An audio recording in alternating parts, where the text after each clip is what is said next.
Okay, so we're here at North Hill Lesson with Chris Eglington. Chris, the oilseed rape, what sort of acres do you have here? We've got about 100 acres this year.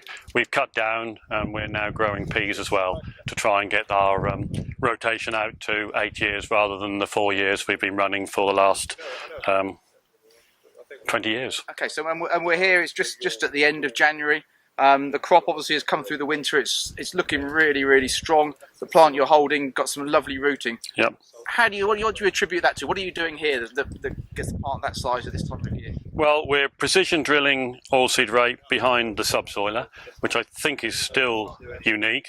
We're aiming at plant population of 21 plants per square metre. That means on our row spacing, each plant is going to be planted around about 4 inches apart.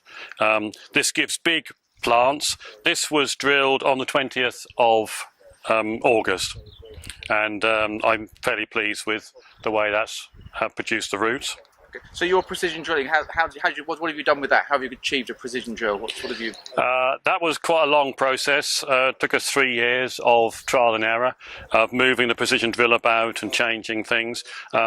A bit complicated to go into too much detail at the moment, but basically we've ended up with a precision drill at the back of a subsoiler with a press, and we have to grade our seed, so we have to use we can't use hybrid seed. It has to be conventional seed.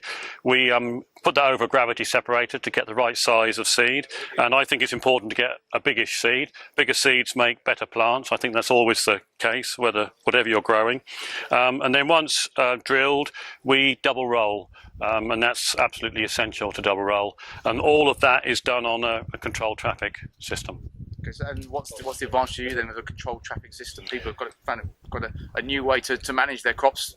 How are you sort of using that? I think we found controlled traffic system really means that the soil isn't compacted, and you can only have a look. If you look at this field, you'll see the headland is completely different to the rest of the field, because here we've got no compaction, and on the headland, of course, where you turn, you've got compaction.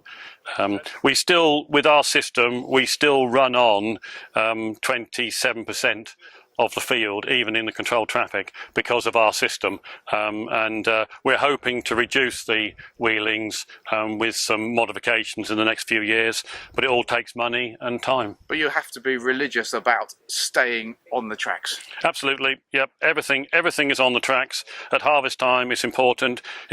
Whatever you're harvesting, the combine obviously has to stay in the tracks, but the trailers have to, which means if you're picking up one corner of the field, you have to travel completely to the other end of the field before you can turn on the headland. And how long have you been operating this sort of system? This is, on the controlled traffic, we're just going to come into our 4th harvest, and on the precision drilling, this will be our 3rd year. And you think you're beginning to see some benefits in the soil already from the controlled traffic? Definitely. I think, as you know, we did a trial dig a little while ago, and you can see the difference. You can see the worms. You can see everything. It works everything better. The structure was fantastic. Yeah. After a night of heavy rain, it had drained really freely. It looked fantastic for it.